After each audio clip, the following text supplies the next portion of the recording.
سج گئی دوستو بزم نوری، ہم دلوں کو سجائے ہوئے ہیں۔ آج موسم آج موسم ہے کتنا سہانا، میرے سرکار آئے ہوئے ہیں۔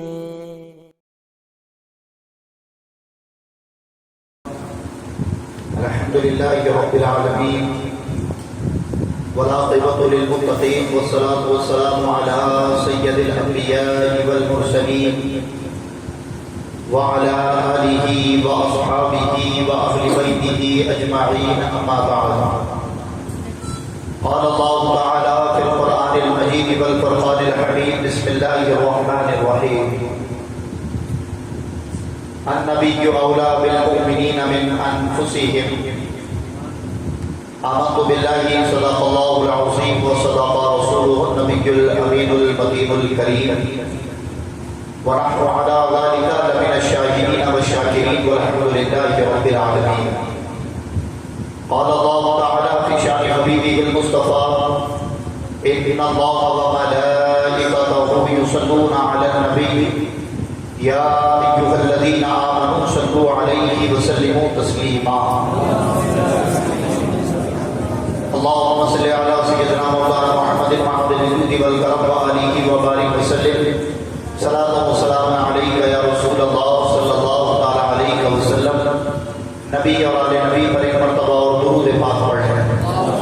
اللهم رب محمد صلی اللہ علیہ وسلم وعلی ذبیہ وآلہ ابد الظہور والکرامات صلی اللہ تعالی علیہ وسلم۔ مختصر صلو صلاۃ کے بعد قرآن مقدس کی مشہور آیت پاک تلاوت کرنے کا شرف حاصل کیا۔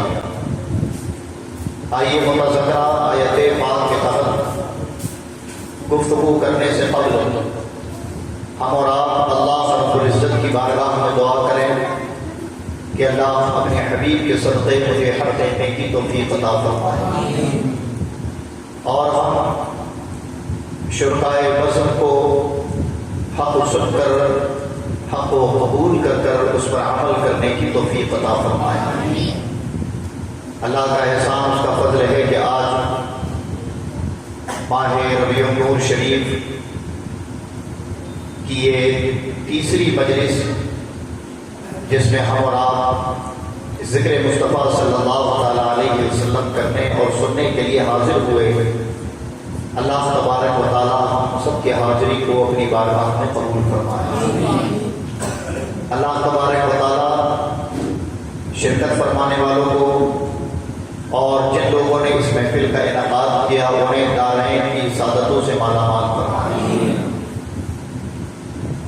اللہ کا احسان کہ اس نے ہمیں اور آپ کو اپنے محبوب کے میلاد کے مہینے میں اپنے محبوب کی میلاد کے لیے چن لیا۔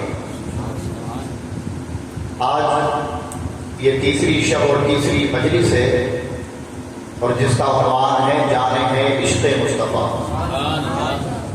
انشاءاللہ تبارک و تعالیٰ اسی عنوان کے تحت اپنے علم کے مطابق وقت کے دائرے کے اندر چند باتیں آپ کے گوشے گزار کرنے کی کوشش کروں گا۔ گزارش یہ ہے کہ بالکل توجہ کے ساتھ گفتگو کو سماعت فرمائیں۔ میں نے قرآن پاک کی ایک آیت مبارکہ تلاوت کی جو اس موضوع سے بڑی مناسبت رکھتی ہے۔ اللہ اپنے مقدس قرآن میں ارشاد فرماتا ہے، النبی اولی بالمؤمنین من انفسهم، فرمایا مومنوں، نبی تو تمہاری جانوں سے بھی زیادہ قریب ہے۔ اعلیٰ حضرت امام عشق و محبت میں یہ کہہ دوں کہ اس آیت مبارکہ کا ترجمہ اپنی ایک شعر میں بیان کرتے ہیں کہ جان ہے عشق مصطفیٰ، روز فضو کرے خدا، جس کو وہ درد کا مزہ ناز دوا اٹھائے کون۔ اور ایک مقام پر فرمایا کہ اللہ کی سرتابہ قدم شان ہے یہ، انسان نہیں، انسان وہ قرآن تو ایمان بتاتا ہے انہیں، ایمان یہ کہتا ہے میری جان ہے۔ حضرات محترم، بلا شبہ اللہ کے رسول صلی اللہ تعالیٰ علیہ وسلم کا عشق، آپ کی محبت، یہ اللہ رب العزت کی بے شمار نعمتوں میں سب سے افضل و اعلیٰ نعمت ہے۔ اسی لیے کہ یہ ہر کسی کو عطا نہیں کی جاتی، اور جسے مل جاتی ہے تو پھر وہ ادنا ہوتا ہے، رب کریم انہیں اعلی سے اعلیٰ منصبوں پر فائز کرتا ہے۔ اور تاریخ شاہد ہے، ایسے عاشقوں کی داستان موجود ہے کہ ایک وقت انہیں کوئی نہیں جانتا تھا، یا تو ان کی پہچان دیوانوں سے ہوتی تھی، یا تو ان کی پہچان غلاموں سے ہوتی تھی، لیکن یہ عشق مصطفیٰ کا انعام اور یہ نعمت جب رب کائنات نے انہیں عطا فرمائی تو تاریخ اٹھا کر دیکھیں کہ دور جہالتوں میں غلاموں کے ساتھ سلوک یہ ہوتا تھا کہ محض ان سے کام لیا جاتا تھا۔ دور جہالت میں کوئی اپنی برابری پر کسی غلام کو نہیں بٹھاتا تھا، اور اگر غلام سے خطا ہو جائے تو جانوروں سے بدتر سلوک اس کے ساتھ کیا جاتا تھا۔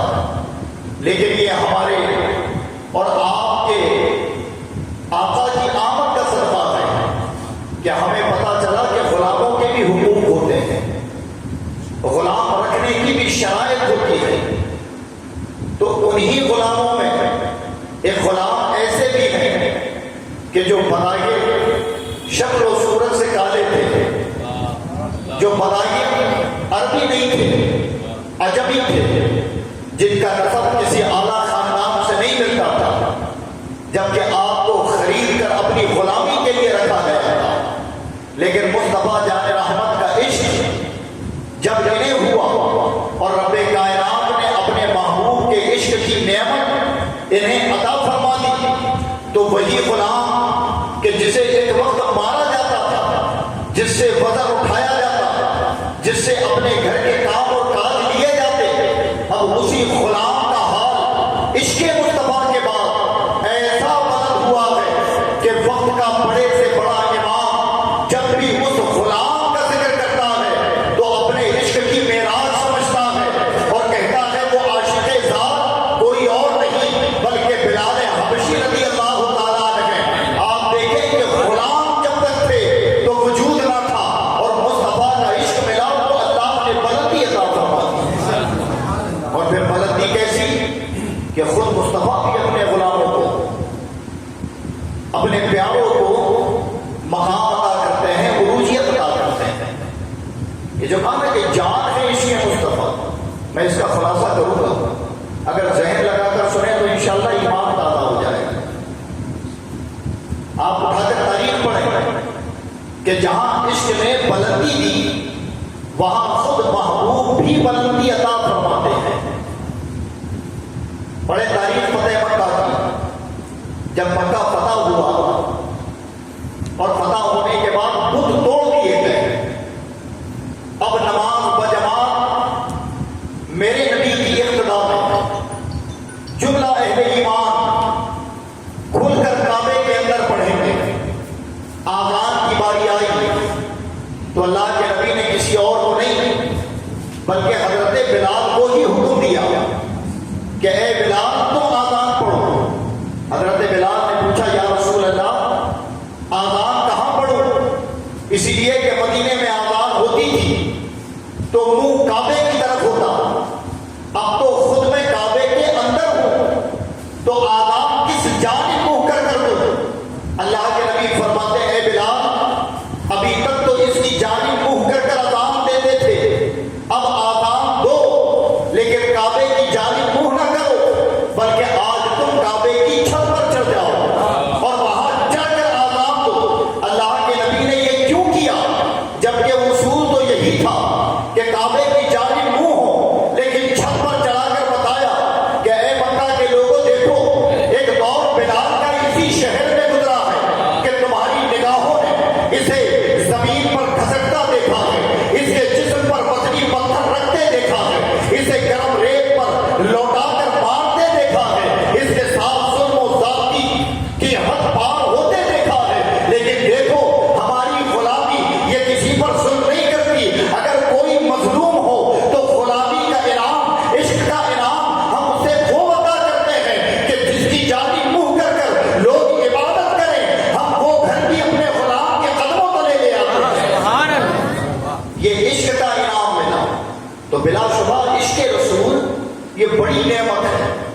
گزار رہے ہیں. اور پھر رب کریم نے اتنے بہترین انداز میں اپنے محبوب کی محبت، اپنے محبوب کے عشق کو ہر مومن کی جان قرار دیا اور فرمایا النبی اولا بالمؤمنین من انفسہم، اے مومنو رسول تو تمہاری جانوں سے بھی زیادہ قریب. اب ایک بات آپ بتائیں کہ جان سے زیادہ قریب کیا ہو سکتا ہے؟ سب سے قریب تو جان ہے. اگر بچی نکل گئی تو پھر دور و نزدیک کے معاملات ہی ختم. یہ جسم بے جان ہو جائے، اگر اس کے اندر حرکات ہیں تو جان کی وجہ سے. اور اللہ فرماتا ہے کہ رسول تمہاری جانوں سے بھی زیادہ قریب ہے. یعنی کہنے کا مطلب یہ ہے کہ اس کے مصطفیٰ میں اگر اس جان کو بھی دینے کی باری آئے تو دے دینا، اس لیے کہ مصطفیٰ تمہاری اس جان سے بھی زیادہ افضل ہے. تمہاری جانوں سے زیادہ قریب، مصطفیٰ کو اتنا قریب کر دیا. توجہ کے ساتھ سنیں. اور جب اللہ نے اپنی قربت بندوں سے بیان فرمائی، اپنی قربت جب بندوں سے بیان فرمائی تو اللہ کیا فرماتا؟ نحن اقرب حبل الورید. اللہ فرماتا میں تمہاری شہرت سے زیادہ قریب. کیا فرمایا رب نے؟ میں تمہاری، یہ عقیدے کا بڑا شاندار نقطہ ہے. اگر اسے بالکل حاضر ذہن رکھ کر سنیے تو ایمان تازہ ہوگا. اپنی قربت کے لیے جو خالق ہے، جو ہمیں پیدا کرنے والا ہے، جب وہ اپنی قربت ہم سے بتا رہا ہے کہ وہ ہم سے کتنا قریب ہے، تو کیا فرمایا؟ تمہاری شہرت سے زیادہ. فرما حبل الورید کہ میں تمہاری شہرت سے زیادہ قریب ہوں. لیکن جب اپنے نبی، اپنے محبوب کی قربت کی بات آئی تو کیا کہا؟ تمہاری جانوں سے زیادہ قریب. یعنی رب کائنات نے ہمیں بتا دیا اور ایک نقطہ اور ایک عقیدہ دے دیا کہ لوگوں اگر شہرت کٹ جائے تب بھی جان کی وجہ سے کچھ دیر زندگی ہوتی ہے، لیکن اگر جان ہی چلی جائے تو پھر شہرت کا کوئی مطلب نہیں. اگر یہ رہے بھی تب بھی تمہارا جسم حرکت نہیں کر سکتا. سمجھ آئی بات؟ یہ کتوں کے سمجھ آئی؟ یہ جنہوں نے غور سے سنا ہو تو ان کے سمجھ میں آئی ہوگی بات. اچھا شہرت کس کو کہتے ہیں؟ اس کو جو ہمارے جسم سے لگی ہوئی ہے، جو ظاہر ہے، نظر آتی ہے. اور اگر یہ کٹے تو کٹتی ہوئی بھی دکھتی ہے.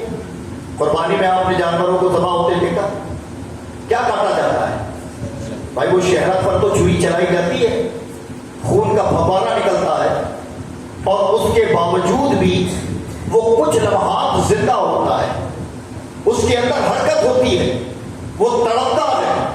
لیکن کبھی ایسا ہو کہ جانور کی جان نکل جائے اور پھر آپ شہرت پر چھری چلائیں تو کیا وہ حرکت کرے گا؟ وہ حرکت نہیں کرے گا.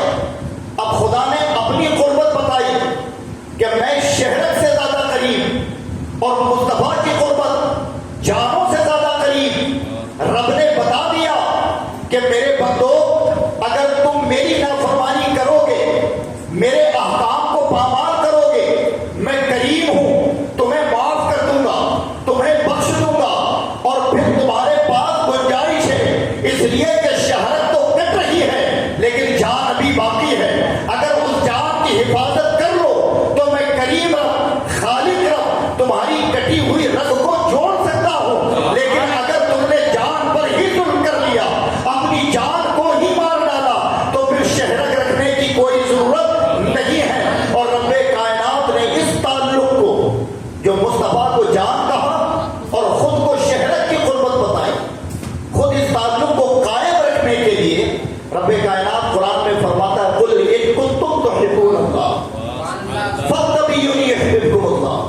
فرما اے محبوب آپ فرما دیں.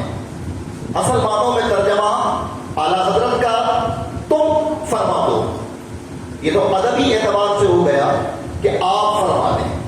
لیکن اعلیٰ حضرت فاضل بریلوی نے لفظ قل کا ترجمہ ہمیشہ تم کیا ہے. کیا کیا ہے؟ تم فرما دو. میں فرق کیا ہے معلوم آپ کو؟ آپ اور تم میں، جبکہ حقیقت معنوں میں آپ دیکھو کہ آپ ایک عزت دار لفظ ہے. جب ہم کسی کو آپ کہیں تو سمجھ جائیں کہ یہ بڑی عزت سے کہہ رہا ہے. لیکن بعض اوقات یہ ہوتا ہے کہ جہاں آپ ہوتا ہے وہاں بے تکلفی نہیں ہوتی، وہاں کچھ دوریاں ہوتی ہیں. سمجھ آ رہی ہے بات؟ جہاں لفظ آپ ہوتا ہے وہاں بے تکلفی نہیں ہوتی، وہاں کچھ دوریاں ہوتی ہیں. اور جہاں تم آ جائے وہاں تمام تکلفات ختم ہو جاتے ہیں.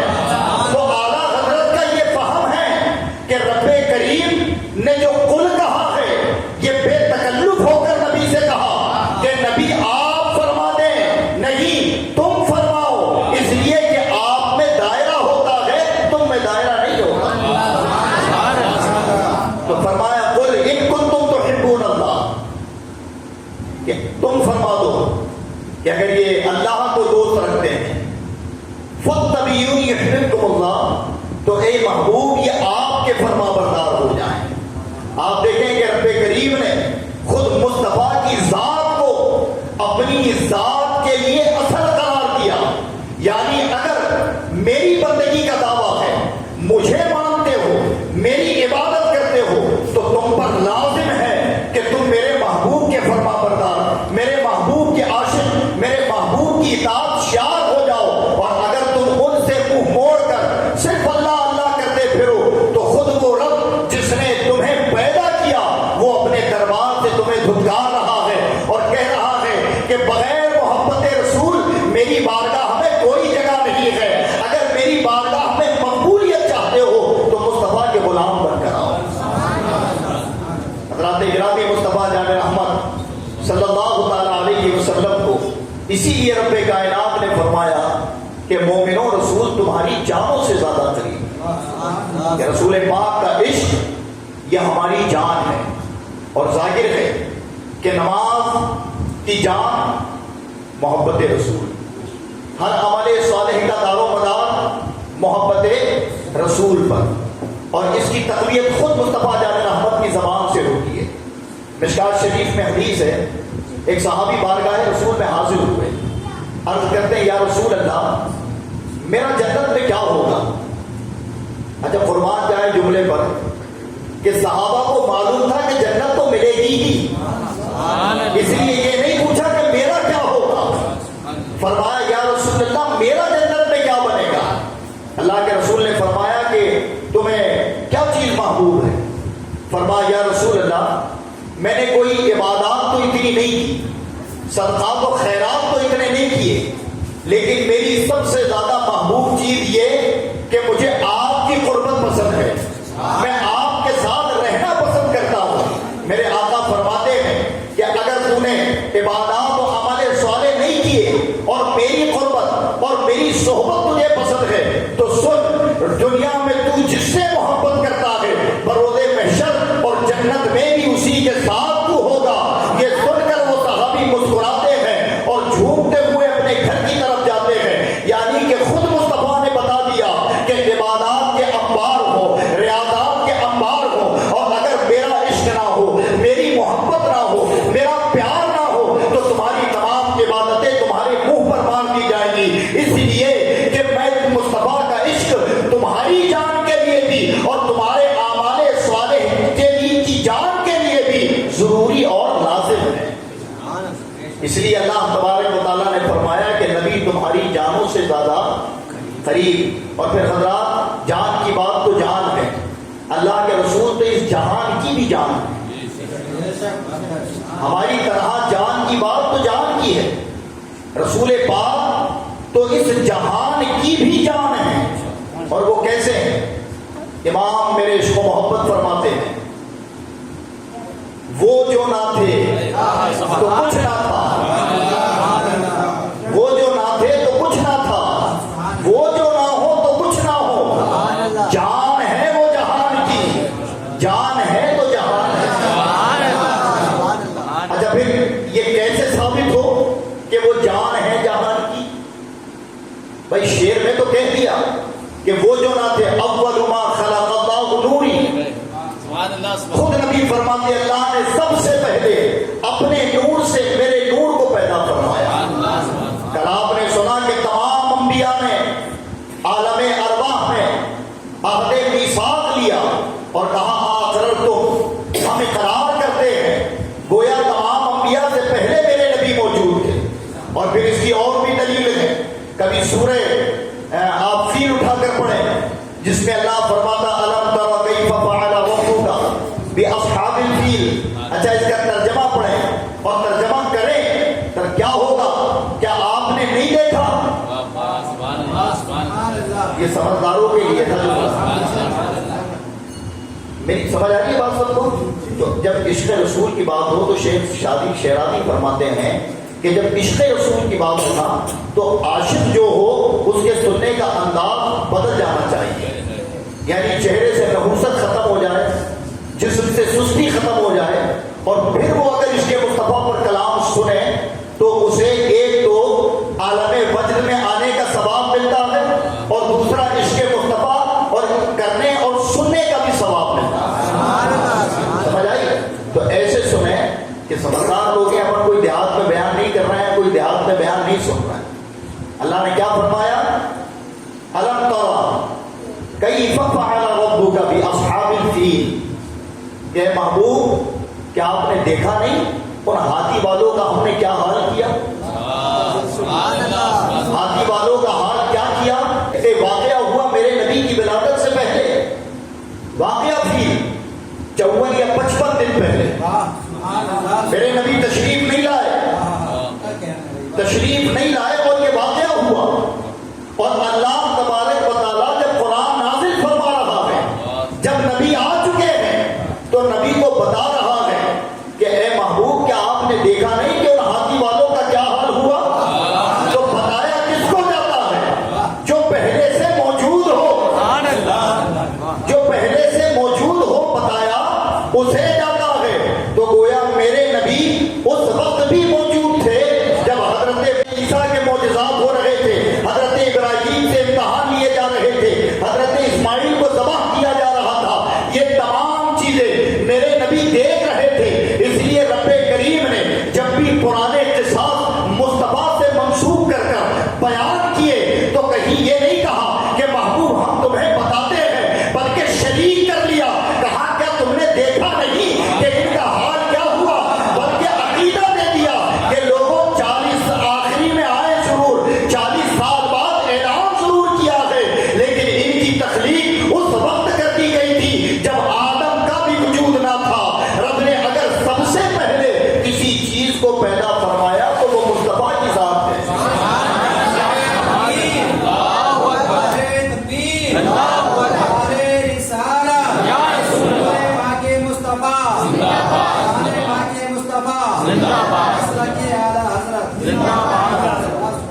تو کیا فرما اعلیٰ حضرت نے جان ہے وہ جہان کی جان ہے تو جہان ہے.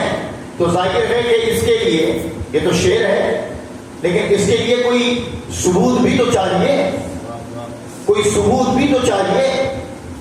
تو اللہ تبارک و تعالیٰ نے مصطفیٰ جان رحمت صرف ایمان کی جان نہیں، صرف ہماری جان نہیں، صرف عشق کی جان نہیں، بلکہ خدا کے بنائے ہوئے جہان کی بھی جان مصطفیٰ ہے.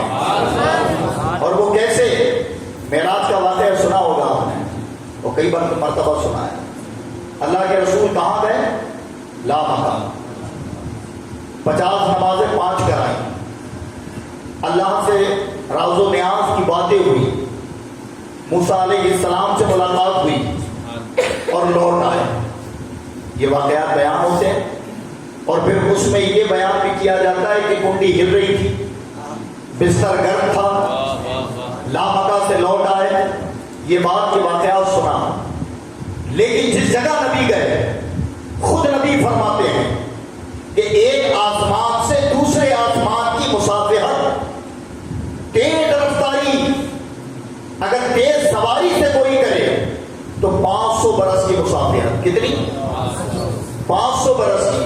اچھا نبی بتا رہے ہیں تو یہ رفتار اور یہ سواری یا یہ وقت کی مدت نبی کے لیے نہیں تھی، یہ ہمیں بتایا جا رہا ہے. سمجھ آ رہی ہے؟ یہ ہمیں بتایا جا رہا ہے کہ اگر تم چاہو ایسا پلان کرو بھی تو تمہیں 500 سال لگیں ایک آسمان سے دوسرے آسمان تک پہنچنے میں. اب نبی کیسے گئے، کیسے آئے، یہ جانے والے مصطفیٰ جانے، بلانے والا خدا جانے. نمازیں کم کرائیں، باتیں کی بعض روایتوں میں تو کہا یہ ایک طویل عرصہ تھا، ایک لمبا وقت تھا، اور بعضوں نے کہا تقریباً مصطفیٰ جان رحمت کی معراج کا جو سفر تھا وہ 27 سالوں پر مشتمل تھا. کتنے سالوں پر؟ جو آپ نے رفتار اور سواری کے تعلق سے بیان فرمایا اس پر تحقیق کر کر یہ بیان کیا گیا کہ تقریباً اتنے سالوں کا سفر. اب سوال یہ ہے کہ کیا 27 سالوں تک کنڈی ہلتی رہی؟ کیا 27 سالوں تک بستر گرم رہا؟ کیا 27 سالوں تک دنیا میں رات رہی؟ کیا 27 سالوں تک لوگ سوتے رہے؟ آخر ایسا کیوں؟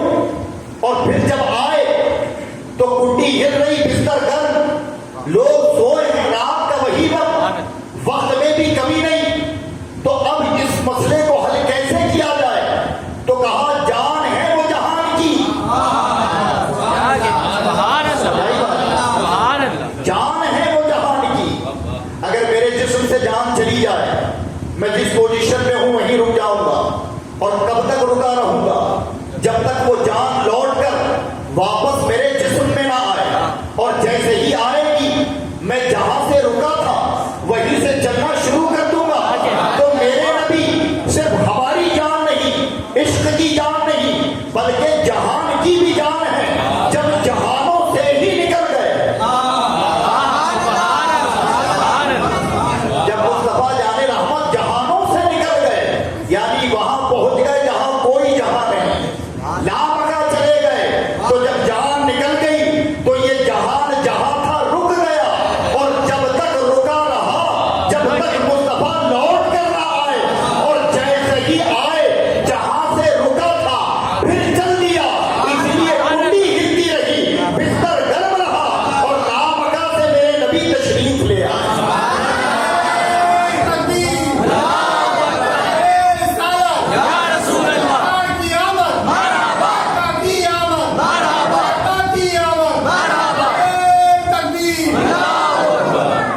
تو حضرات مصطفیٰ جان رحمت صلی اللہ تعالیٰ علیہ وسلم کی محبت یہ عین ایمان ہے، یہ ہماری زندگی ہے. اگر یہ محبت کا تشدد ختم ہو جائے تو پھر جینے کا کوئی مطلب نہیں.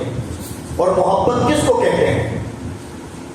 جس کو اگر محبت رسول سے تشبیہ دی جائے تو کن لوگوں کو تشبیہ دی جائے؟ اور محبت نام ہے کس چیز کا؟ تو میں بتاؤں قرآن کی روشنی میں محبت کس کا نام ہے؟ اللہ قرآن میں فرماتا ہے وَإِذَا قِيلَ لَهُمْ آمِنُوا كَمَا آمَنَ النَّاسُ، اے لوگوں ایسے ایمان لاؤ جیسے کہ یہ لوگ یعنی صحابہ لائے. صحابہ ایمان لائے، ایسا ایمان لے آؤ. تو اس دور میں جو منافق تھے قرآن بیان کرتا ہے وہ کہتے تھے قالوا أَنُؤْمِنُ كَمَا آمَنَ السُّفَهَاءُ، ہم ایسے ایمان لائیں جیسے یہ بیوقوف لائیں. تو اللہ قرآن میں ایمان والوں کا دفاع کر کر منافقوں کو جواب دیتا ہے اور فرماتا ہے الا انہم هم السفہاء ولکن لا یعلمون، کہ حقیقت میں بے وقوف تو یہ خود ہے لیکن انہیں علم نہیں، یہ جانتے نہیں. اب سوال یہ ہے کہ وہ جن لوگوں کو بے وقوف کہہ رہے ہیں اس کی وجہ کیا ہے؟ تو عام طور پر ہم لوگ بھی اگر عقل لگائیں اور ہر عقل مند آدمی، اور اگر یہ کہا جائے کہ اس دور کے لوگوں کی عقل تو ہم سے سینکڑوں درجے زیادہ بہتر تھی، فصاحت و بلاغت ان کے اندر تھی، حکمت و علم ان کے اندر تھا. اس دور کے ذہین لوگ صحابہ کو ایمان کی وجہ سے بے وقوف کہہ رہے ہیں. ظاہر ہے کہ نماز پڑھنے کی وجہ سے بے وقوف تو نہیں کہا ہوگا، روزہ رکھنے کی وجہ سے تو بے وقوف نہیں کہا ہوگا، زکات دینے کی وجہ سے بے وقوف نہیں کہا ہوگا، اور دیگر عمل صالح کرنے کی وجہ سے بے وقوف نہیں کہا ہوگا. وقوفی کی وجہ کیا تھی جو ان کی نظر میں بے وقوفی اور خدا اسے ایمان کہتا ہو؟ آخر کیا وجہ ہے؟ اور ظاہر ہے کہ آپ علماء سے پوچھیں، نہ نماز ایمان میں ہے، نہ روزہ ایمان میں ہے، نہ حج ایمان میں ہے، نہ زکوٰۃ ایمان میں ہے. یہ ایمان والوں کی پہچان ہے، لیکن حصہ ایمان نہیں. عمل اور ہے، ایمان اور ہے. تو اب اگر صحابہ کو منافق کہہ رہے ہیں کہ یہ بے وقوف ہیں، تو آخر ایسا کون سا عمل تھا کہ جو ان کی نظر میں بے وقوفی تھا؟ تو جب ہم تاریخ اٹھاتے ہیں اور ان عاشقوں کی داستان پڑھتے ہیں اور ان کا عشق دیکھتے ہیں تو معلوم ہوتا ہے کہ ان کا عشق اتنا بلند تھا کہ نبی کی صحبت تو رب نے عطا فرمائی، نبی کا چہرہ تو دیکھتے تھے، نبی سے خدا کے فرامین اب بالکل روبرو ہو کر سنا کرتے تھے. لیکن ادب کیا تھا کہ نبی اگر بیٹھے رہے تو کسی کی جرت نہیں کہ نبی کی قربت اپنا لے. دور ادب سے کھڑے ہوتے، جب تک نبی نہ کہتے صحابہ زمین پر نہیں بیٹھتے. اس کے بعد محبت یہ تھی کہ نبی اپنا لعاب اگر منہ میں لا کر تھوکیں تو زمین میں گرنے سے پہلے صحابہ اسے اپنے ہاتھوں میں اٹھا کر اپنے چہروں پر مل لیتے تھے. نبی کا پسینہ اپنے لیے خوشبو سمجھتے تھے. نبی اگر بال تراشیں تو ان بالوں کو اپنے لیے کامیابی اور کامرانی کا راز جانے. تو منافق جب یہ عقیدت اور اس محبت کو دیکھتے تھے تو کہتے تھے دیکھو عجیب بے وقوف ہے، کسی کا غسالہ، کسی کا لعاب، کسی کا بلغم، کسی کے تراشے ہوئے بالوں کو یہ اپنے لیے تبرک اور شفا کا ذریعہ مانتے ہیں. یہ بے وقوفی نہیں تو کیا ہے؟ وہ تو بے وقوف کہہ رہے تھے، لیکن یہی انداز محبت مصطفیٰ کی بارگاہ میں صحابہ کا رب کو اتنا پسند آ گیا کہ رب نے پوری دنیا کو صبح قیامت تک یہ حکم دے دیا کہ اے لوگوں ایمان لانا ہے تو ان کی طرح لانا.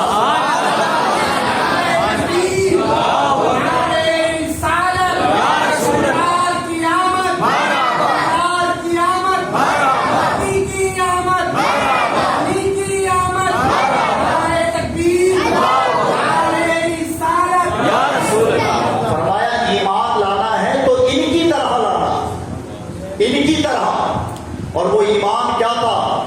کوئی خالد ابن ولید سے پوچھے. خالد ابن ولید فرماتے ہیں، کسی نے پوچھ لیا حضور آپ جس محاذ پر جاتے ہیں، جس محاذ پر جاتے ہیں تو رب آپ کو فتح عطا فرماتا ہے.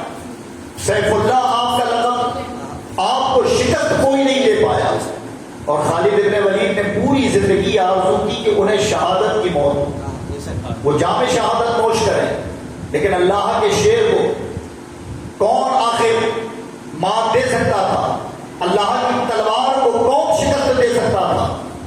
تو آپ سے کسی نے پوچھا کہ حضور یہ بتائیں کہ آپ ہر محاذ میں کامیابی پاتے ہیں، آخر وجہ کیا ہے؟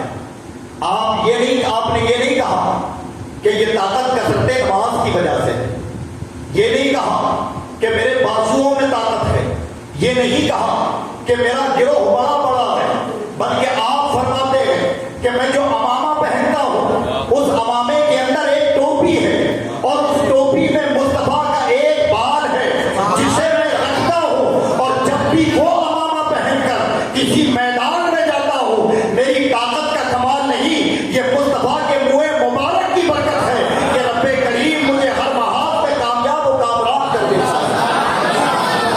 تو یہ صحابہ کا عشق تھا کہ ادب مصطفیٰ، تعظیم مصطفیٰ کو وہ عین ایمان جانتے.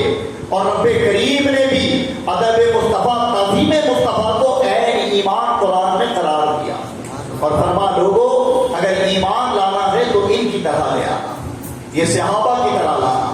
اور پھر حضرات صحابہ نے ایمان لایا اور مصطفیٰ جان گئے. عشق مصطفیٰ اس کی مثال بن کر امت کے سامنے وہ پیش ہوئے ہیں.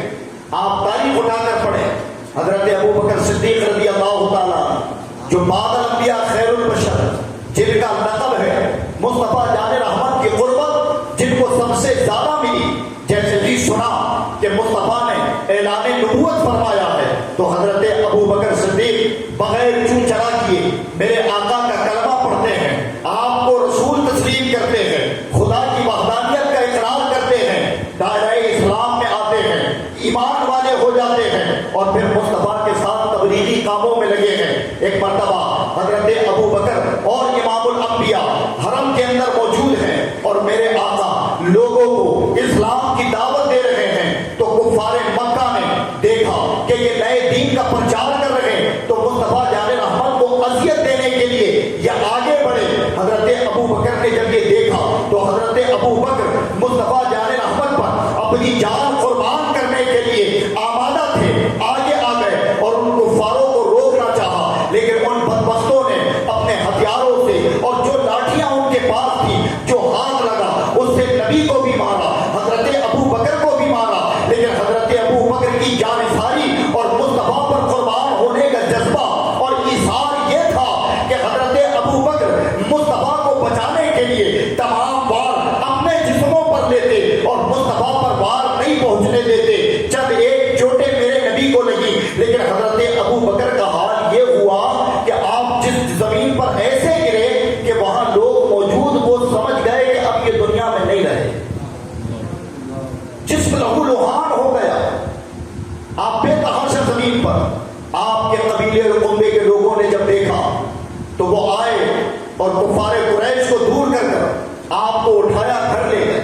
ایک طبیب نے آپ کا علاج کیا, جب کچھ صحت میں افاقہ ہوا, فائدہ محسوس ہوا, تو پھر حضرت ابو بکر سے وہ لوگ پوچھتے ہیں کہ ابو بکر بتاؤ ان ظالموں کے لیے تمہارا کیا حکم ہے, کیونکہ آپ ایک رسوخ رکھتے تھے مکہ کی سرزمین پر, لیکن حضرت ابو بکر کی جانثاری پر قربان جاؤ. جیسے ہی ہوش آیا تو سب سے پہلا جملہ حضرت ابو بکر کی زبان سے نکلتا ہے کہ لوگوں مجھ سے سوال بعد میں کرنا, پہلے یہ بتاؤ کہ مصطفیٰ جان رحمت کیسے ہیں, میرے آقا کا حال کیا ہے. یعنی انہوں نے بتا دیا کہ جان ہے عشق مصطفیٰ, اگر مصطفیٰ جان رحمت کی محبت نکل جائے تو پھر اس جان کا رہنا کسی وجود کا نہیں, اس کے رہنے کی کوئی ضرورت نہیں. حضرت ابو بکر صدیق بار بار اصرار کرتے رہے کہ پہلے مجھے یہ بتاؤ کہ نبی کیسے ہیں.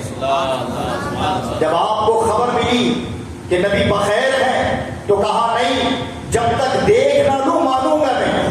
سبحان اللہ. پھر نبی کے پاس لوگ گئے, اللہ کے رسول کو بلا کر لایا. اللہ کے نبی کو کچھ چوٹیں تھی, چہرے پر خراش تھی.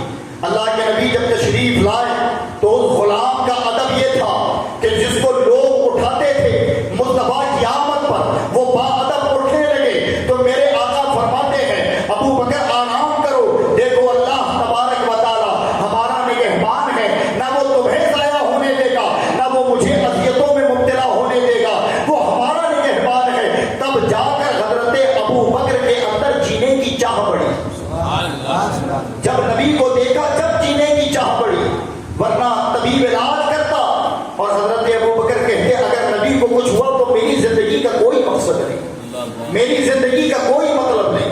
آپ تاریخ اٹھا کر دیکھیں کہ حقیقت معنوں میں جان ہے عشق مصطفیٰ, اس کی مثال بنے صحابہ. جب مدینے میرے آقا چلے گئے اور احد کے لیے اعلان ہوا کہ اب کافر ہم پر چڑھائی کرنے والے ہیں, تو جملہ صحابہ جو عاشق تھے وہ جس حال میں تھے چلے آئے.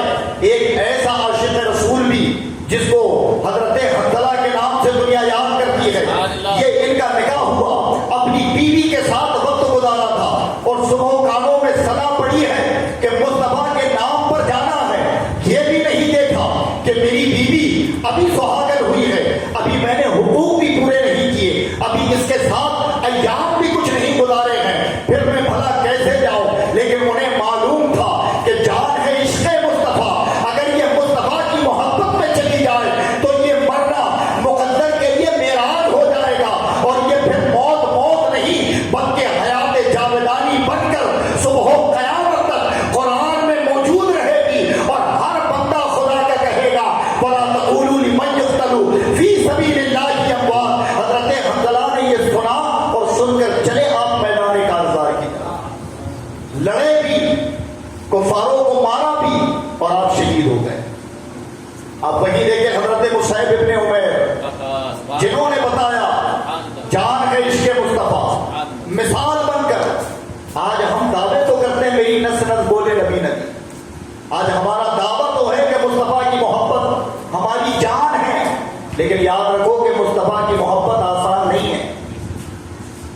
رسول کی محبت آسان نہیں. اگر یہ محبت ہوتی ہے تو امتحان شروع ہوتے ہیں. سمجھ آئی؟ اور وہ امتحان کیسے کہ سچا عاشق حق گوہ بن جاتا ہے. سب سے پہلے چاپلوسی ختم ہوتی ہے. جو سچا مومن اور عاشق ہوتا ہے، پھر سچے عاشق کی پہچان یہ ہے کہ وہ جس کو جیسا دیکھتا ہے بتاتا ہے. وہ فرق اور تمیز نہیں کرتا کہ یہ اپنا ہے یہ پرایا ہے. سچے عاشق کی پہچان یہ ہوتی ہے کہ جو جو چیزیں مصطفیٰ کو پسند تھی وہ اپنی پسند ان کو بنا لیتا ہے. جیسا لباس، جیسا چہرہ، جیسا چلنا اٹھنا بیٹھنا، انداز زندگی جو مصطفیٰ کی تھی وہ اس کی نقل کرتا ہے. یہ مصطفیٰ کا عشق ہے. اور اگر دیکھنا ہے تو حضرت مصعب ابن عمیر کے اندر دیکھو. یہ جب تک مصطفیٰ کے دامن سے وابستہ نہیں ہوئے تو زندگی کیا تھی؟ بڑی عیش و عشرت کے ساتھ آپ مکے میں زندگی گزارتے تھے. آج جو ہمارا حال ہے کہ ہم بھول چکے ہیں کہ ہمیں دنیا سے جانا ہے.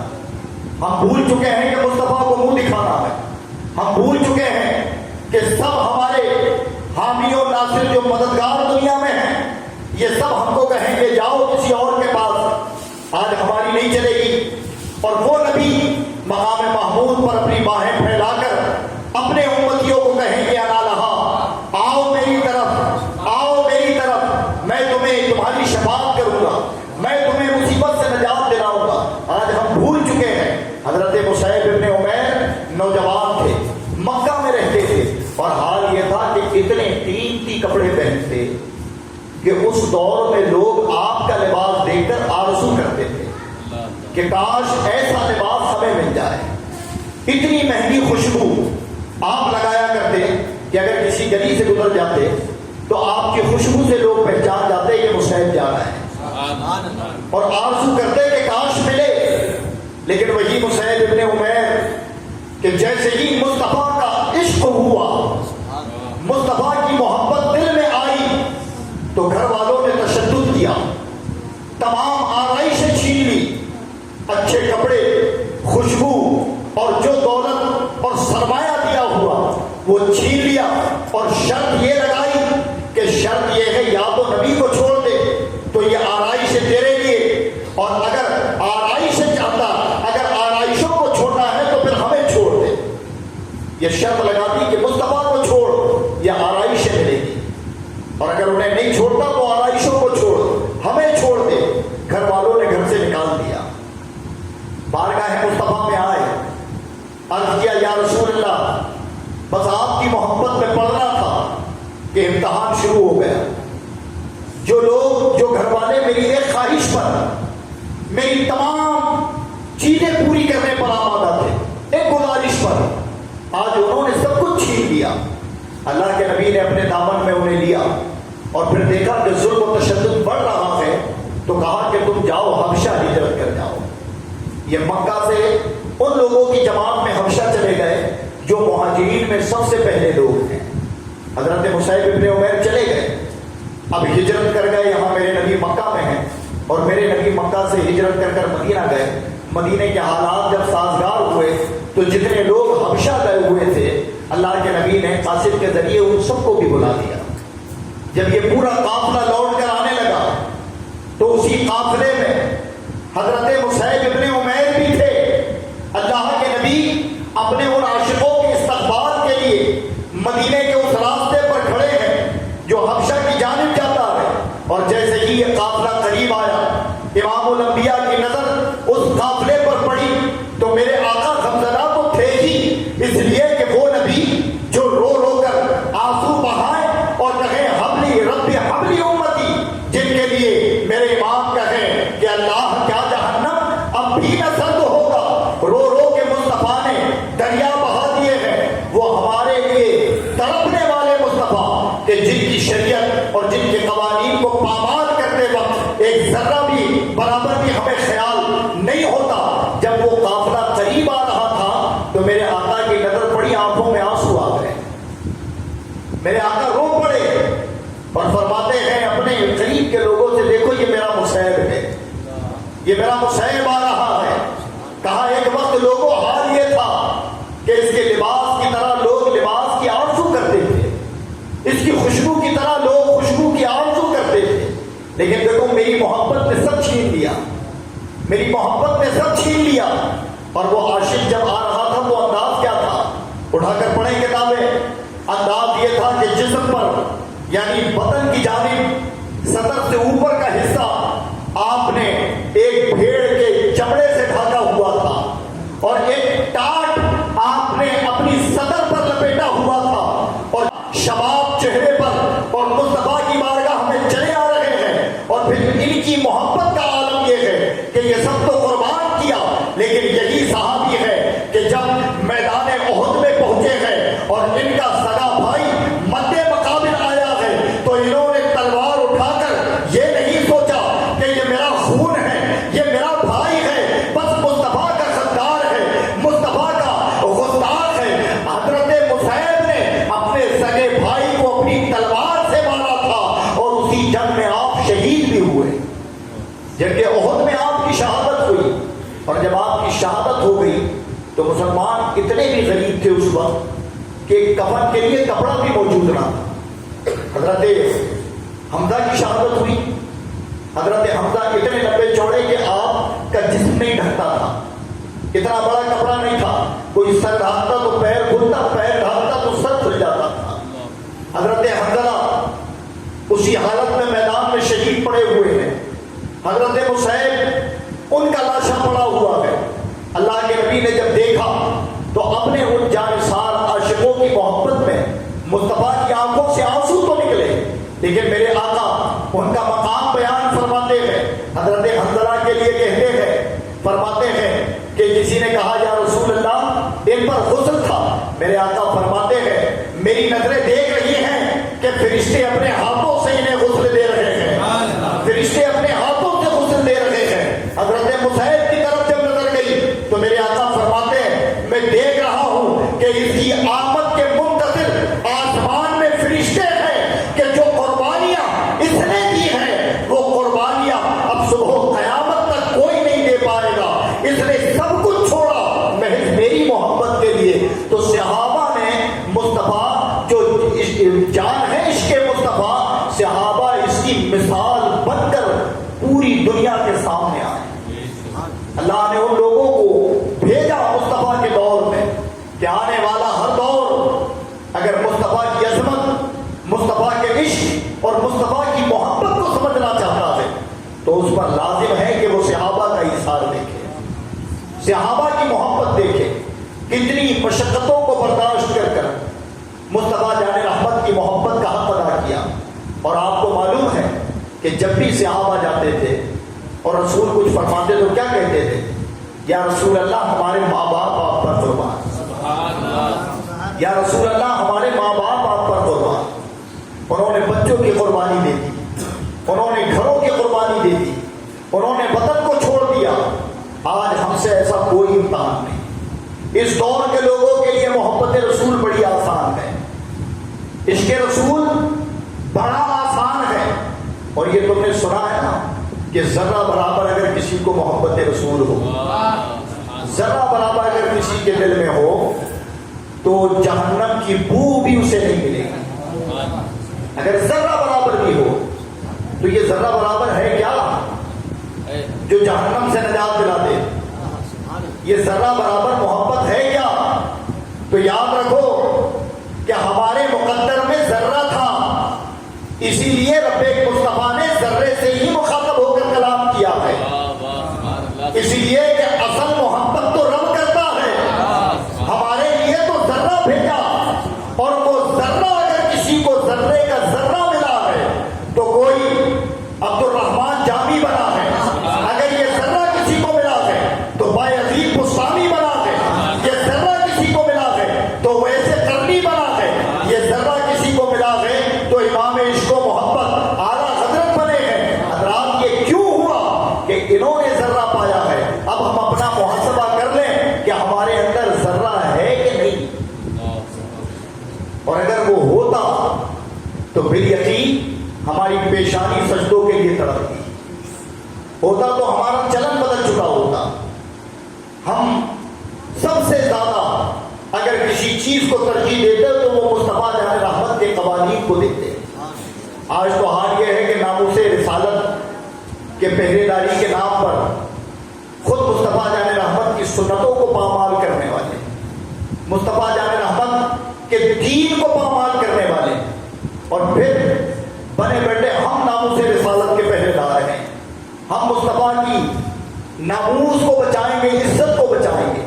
حضرات گرامی، یہ تمہارے اور ہمارے بس کی بات نہیں ہے، اسی لیے کہ ہم اور تم چند نعروں میں ٹھنڈے ہو جائیں گے، لیکن جس رب نے مصطفیٰ کو بھیجا ہے وہ رب ہر گھڑی مصطفیٰ کی عزت کو بڑھا رہا ہے، مصطفیٰ کی شان کو بڑھا رہا ہے، اور فرما رہا ہے وَلَلْآخِرَةُ خَيْرٌ لَكَ مِنَ الْأُولَىٰ، کہ ہم نے آپ کی ہر آنے والی گھڑی پچھلی سے بہتر بنا دی۔ تو اگر عشق مصطفیٰ آپ کا یہ عقیدہ ہے کہ آپ کی جان ہے، مصطفیٰ کی محبت اگر جان ہے، تو پھر اپنی جانوں کی حفاظت کریں، اور اپنی جانوں کی حفاظت کیسے ہوگی؟ مصطفیٰ جان رحمت کی سچی پیروی کے ساتھ۔ یہ اللہ تبارک و تعالیٰ نے ہمیں آپ کو چن لیا کہ میلاد مصطفیٰ کے موقع پر کم سے کم ہم مصطفیٰ جان رحمت کا عشق، ان کی شان، ان کے مقام کو سنیں اور جانیں، تاکہ ہماری آنے والی نسلیں بھی محافظ ناموس رسالت بنتی نظر آئیں۔ اور یہ بنے کہ جب کسی کو ناموس کا نام معنی نہیں معلوم کہ ناموس کہتے کس کو ہیں، تو پھر وہ حفاظت کرنے نکلے گا اسے بتاؤ بھی تو کہ ناموس کہاں کسے جاتا ہے، اسے بتاؤ بھی تو کہ محبت رسول ہے کیا، اور پھر سنیں خود اللہ کے نبی نے بھی اپنی محبت کو ہماری جانوں سے زیادہ بڑھ کر بیان فرمایا۔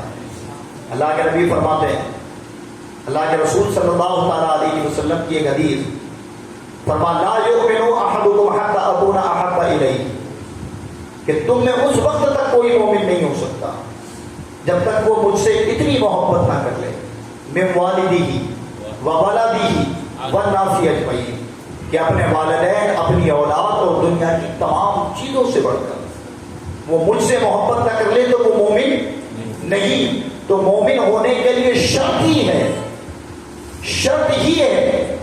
کہ مصطفیٰ جان رحمت سے ایسی محبت ہو، اور دعوی محبت الگ چیز ہے اور محبت کا ہو جانا الگ چیز ہے۔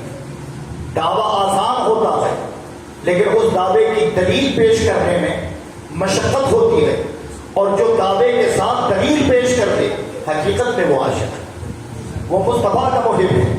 اور حضرات، ایمان والوں سے رب نے خصوصی خطاب فرمایا ہے، خصوصی خطاب۔ آج میں نے حقیقت میں کچھ جب پڑھا اور ایک کتاب میں تحقیق کی، تو اس میں انہوں نے ایک اتنی پیاری محبت رسول اور ادب رسول پر بات لکھی۔ انہوں نے لکھا کہ قرآن 2 شہروں میں نازل ہوا ہے۔ کتنے شہروں میں؟ یا تو قرآن میں آیت کیا ہے؟ مکی، اور یا تو کوئی آیت ایسی ہے بدری، حنینی، احدی، ایسی کوئی آیت نہیں، یا تو مکی یا تو مدنی آیت۔ ان دونوں آیتوں میں انہوں نے اس پر تحقیق کی، اور تحقیق کر کر انہوں نے ثابت کیا کہ جب بھی رب کائنات نے یا ایھا الناس کہہ کر خطاب کیا، یا ایھا الناس یعنی اس کا معنی ہوتا ہے اے لوگوں، تو یہ جتنی بھی آیتیں ہیں یہ سب مکے میں، یہ سب کہاں ہیں؟ مکے میں ہیں، کیونکہ مکہ میں مشرک تھے، ظالم تھے، مسلمان بھی تھے۔ تو جب کوئی احکام بھیجا، حکم بھیجا، اور 20 مقامات بیان فرمائے کہ 20 مقامات پر قرآن میں یا ایھا الناس کہا گیا، اور یہ 20 مقامات مکہ میں ہیں، یعنی ان آیتوں کا تعلق مکے سے ہے، لیکن 99 مقامات پر یا ایھا الذین آمنوا کہا، اور یہ پورے کے پورے مقام مدینے میں ہیں۔ یعنی رب کریم نے بھی بتایا کہ جب مشترکہ لوگ تھے، سب تھے، تو لوگ ناس کہہ کر پکارا جائے کہ سب کے لیے ہو، لیکن اب تو اپنے ہو گئے، اب محبوب تمہارے ہو گئے ہیں، تو اب جب بھی کلام ہوگا تو آمنو کے ہوگا۔ آپ دیکھیں کہ درود پڑھنے کا حکم دیا تو فرمایا یا ایھا الذین آمنو، جب رب کائنات نے کہا یا ایھا الذین آمنو جب بھی کہا اے ایمان والو اطاعت کرو اللہ کی اس کے رسول کی، تو یہ مدینے میں کہا، یعنی بے شمار 99 مقامات ایسے کہ جہاں آمنو سے خطاب کیا اور وہ تمام کے تمام مدینے میں ہوئے۔ تو حضرات گرامی، اللہ تبارک و تعالیٰ نے مصطفیٰ کی شان، مصطفیٰ کے مقام کو اتنا بلند کیا کہ اگر بندہ کوشش کرے اسے جاننے کی، کوشش کرے کہ میں پڑھوں سیرت مصطفیٰ، میں جانوں کہ جس نبی کا میں کلمہ پڑھتا ہوں ان کا مقام، ان کی شان کیا ہے، تو حقیقت معنوں میں جو دعوی محبت ہے یہ اصل میں تبدیل ہوتا نظر آئے گا۔ یہ اصل میں تبدیل، آپ تعجب کی بات ہے، میں مبارکباد دیتا ہوں بدنوری کے کارکن کو کہ انہوں نے اس کار خیر کا آغاز کیا، اور اس کا فائدہ کیا ہے معلوم آپ کو؟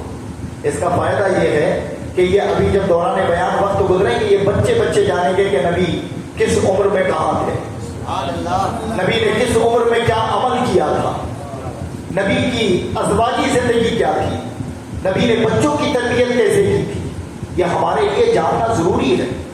اسی لیے کہ اگر آج ہم نے یہ نہیں کیا تو آج عام طور پر لوگوں کا معاشرہ یہ ہے کہ وہ اپنے بچوں کو یا تو بھوتوں کی کہانی سنا کر سناتے ہیں، یا جناتوں کی کہانی سناتے ہیں، یا موبائل پکڑاتے ہیں اور کہتے ہیں بیٹا جب تک چاہتا ہے دیکھ، ورنہ جب نیند آئے سو جانا۔ یعنی بچپن سے ہی اولاد محبت رسول میں نہیں ہے، دنیا داروں کے طریقے پر ہے۔ اور ظاہر ہے کہ پھر ایک وقت جب گزرے گا اور اس سے کوئی پوچھے گا آج بھی ہو رہا ہے ایسا تو کہ نبی کے بارے میں مسلمانوں سے جب سوال کیا جا رہا ہے تو مسلمان ہو کر بھی کسی نے بتایا تھا کہ کروڑ پتی میں کوئی ایک پہنچا تھا، اس سے نبی کے تعلق سے سوال کیا گیا تو وہ پوری دنیا داری کو تو بتا رہا ہے، لیکن مصطفیٰ جان رحمت کے تعلق سے سیرت سے کوئی سوال پوچھا تو وہ مسلمان تھا، نہیں بتا پایا۔ یہ دور ہے کہ اس دور میں اور بھی لوگ ہیں سیرت بیان کرنے والے، ایسا نہیں ہے کہ تم ہی ہو، اور لوگ بھی ہیں، لیکن جب وہ سیرت بیان کرتے ہیں تو ان کا انداز بیان یہ ہوتا ہے کہ وہ ایسے بیان کرتے ہیں جیسے کسی عام لیڈر اور قائد کی کہانی بتا رہے ہیں، کسی عام لیڈر اور قائد کی کہانی بتا رہے ہیں، وہ نئی نبی کی عظمت و شان اور رفعت اور بلندی کو بیان کرتے ہیں، چونکہ ان کی پول کھلے گی، اس لیے لازم ہے کہ ہم بتائیں، جب ہمارا بچہ پوچھے تو ہم بتائیں کہ بیٹا نبی وہ ہوتا ہے جو چاند کے 2 ٹکڑے کرے، جو ڈوبے ہوئے سورج کو پلٹا دے، جو کنکروں پتھروں سے کلمہ پڑھائے، جو بے جانوں کو جان دے۔ ہمیں بتانا پڑے گا یہ معجزات اپنے بچوں کو، اپنی نسلوں کو، تب جا کر ہماری اولاد ناموس رسالت کی محافظ بنیں گے، کہ اس کی حفاظت کرنے والے ہوں گے۔ جن کو ناموس کا معنی نہیں معلوم، اگر وہ سڑکوں پر نکل جائیں تو کوئی کمال کیا۔ اصل اگر ہمیں اپنا پیٹ درست کرنا ہے تو ہم نے اپنے بچوں کو مصطفیٰ کی محبت سے آشنائی دلانی ہوگی، اس لیے کہ جان ہے عشق مصطفیٰ، اور آپ نے اگر جان کو ہی ختم کر دیا تو بے جان ڈھانچہ لے کر گھومنے کا فائدہ کیا ہے؟ کیا فائدہ ہے بے جان ڈھانچہ لے کر گھومنے کا؟ اور آخری ایک بات خود مصطفیٰ جان رحمت فرماتے ہیں کہ اگر جہنم کی آگ سے اپنی آل اولاد کو بچانا ہو تو 3 چیزیں انہیں سکھاؤ۔ فرمایا پہلی چیز نبی نے وحب نبی کا، فرمایا پہلے میری محبت سکھاؤ، پھر وقت تلاوت حب اہل بیت، میرے گھر والوں کی محبت سکھاؤ، اور پھر تیسرے نمبر پر کہا وقت تلاوت القرآن، انہیں قرآن کی تلاوت کرنے والا بناؤ۔ یہ 3 چیزیں سکھاؤ تو تمہاری آل اولاد اور تم جہنم کی آگ سے بری ہو جاؤ گے۔ اور یہ تینوں چیزیں آج ہمارے معاشرے میں نہیں ہیں۔ آج بلا شبہ میں یہ نہیں کہتا میں بڑا چھوٹا آدمی ہوں، شاید میری بات ہو سکتا ہے کہ میرے لیے وبال جاں بن جائے، لیکن کسی سے سرٹیفکیٹ تو لینا نہیں ہے، اس لیے کہہ دیتا ہوں، یہ کہہ دیتا ہوں۔ آج بڑی بڑی مجلسوں میں بھی ان باتوں پر تو کلام کیا جا رہا ہے کہ شاید جو تمہیں تھوڑی دیر کے لیے جذباتی کر دے، تمہیں اچھلنے اور کودنے پر مجبور کر دے، لیکن تمہارے بیس کو کھوکھلا کر کر، تمہارے عقیدے کو تباہی کے کگار پر لا کر کھڑا کر دیا گیا، اور تمہیں جن سے عداوت رکھنی تھی آج تم ان کے دوست بنے بیٹھے ہو، اور جن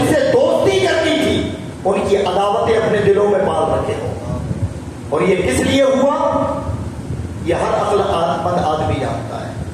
میں اتنے ہی کہہ پاؤں گا جتنی میری حد ہے. سمجھ آئی بات؟ تو خدا اپنے بچوں کو رسول اللہ کا دین پڑھاؤ. اور بالخصوص اس مجلس کے لیے جو یہ نوجوانوں نے کیا ہے, کوشش کریں کہ آئندہ سال جب میلاد النبی ہو تو شہر کے کئی ایک علاقوں میں مصطفیٰ کے نام کی میلاد 12 روزہ منعقد ہو, اور ہر جگہ سے روز رات ہوتے ہی مصطفیٰ کے نام کے نعرے الاپے جائیں, بچے نعتیں پڑھیں اور مصطفیٰ کی سیرت لوگوں تک پہنچے. یہ طریقہ ہوتا ہے حقیقت میں میلاد منانے کا.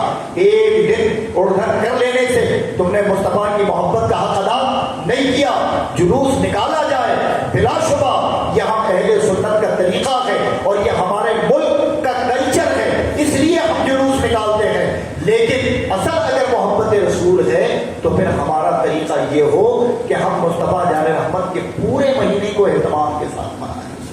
اللہ اپن کی توفیق عطا فرمائے اور ہمیں مصطفیٰ جان رحمت کی سچی محبت اور سچا عشق عطا فرمائے. استغفر اللہ ربی من کل ذنب واتوب الیہ, لا الہ الا اللہ محمد رسول اللہ.